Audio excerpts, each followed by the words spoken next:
unscripted this with you. All right.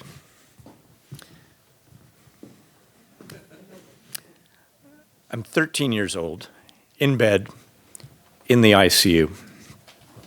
It's been 10 days since the ski accident where I collided with a ski patrol, went through the air, through a fence, and stopped by hitting my head on a tree and fractured my skull in 2 places and was in a coma for 3 days.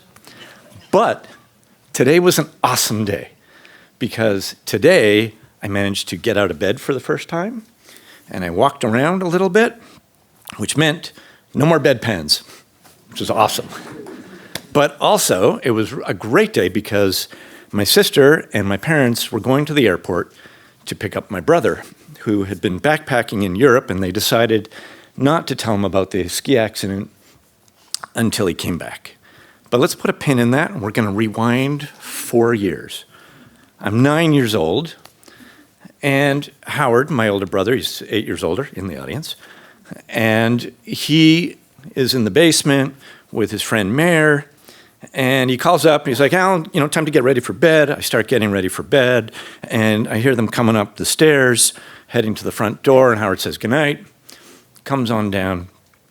And now, Howard and I, we did a ton of things together, and he would include me with his friends all the time, and but granted, I was often the guinea pig for a lot of their experiments, and really my mom only had to intervene once when I was heading up to the roof to test out the new parachute, so I'm good.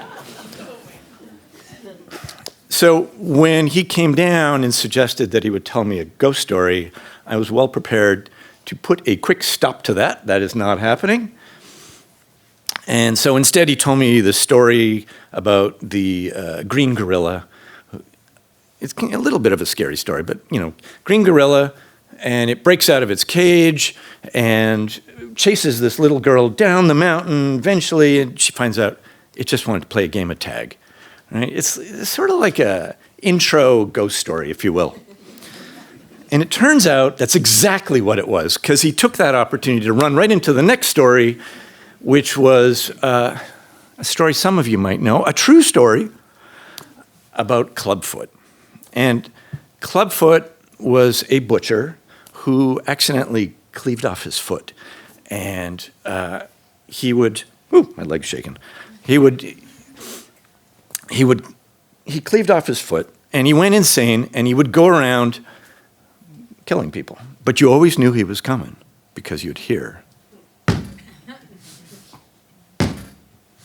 Right? And I'm like, whoa, stop, Howard. We said no made-up stories, no ghost stories. And he's like, no, this one's true. Honest, I can prove it. I have the newspaper clippings in the basement to prove it. And he gets up and he leaves. And I'm like, what's going on here?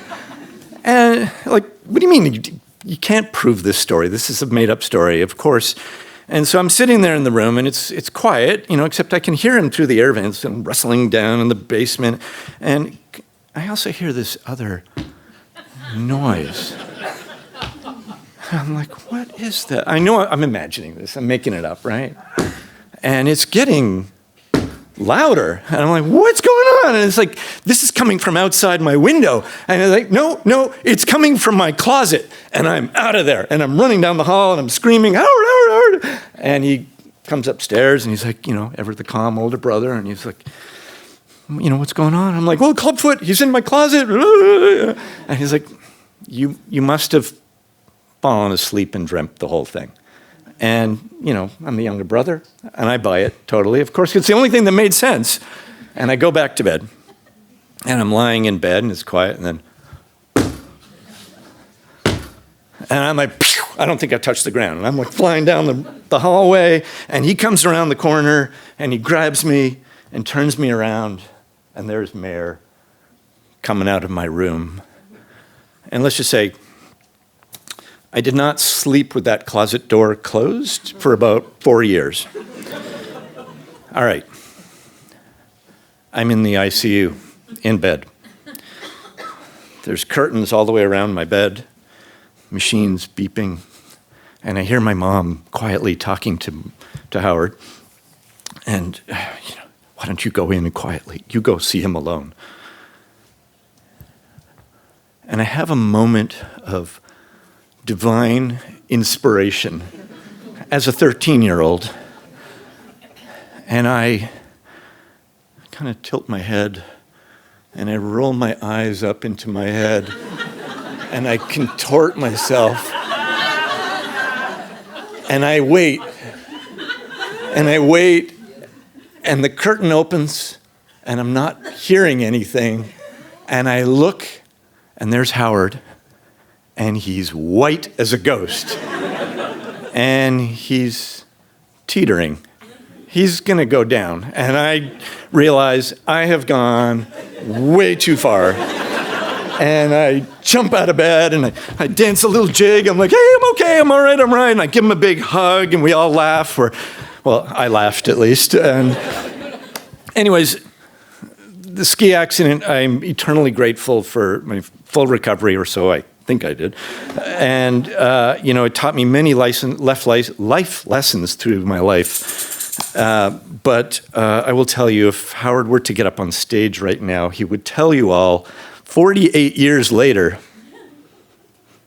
that was not funny. Thank you very much.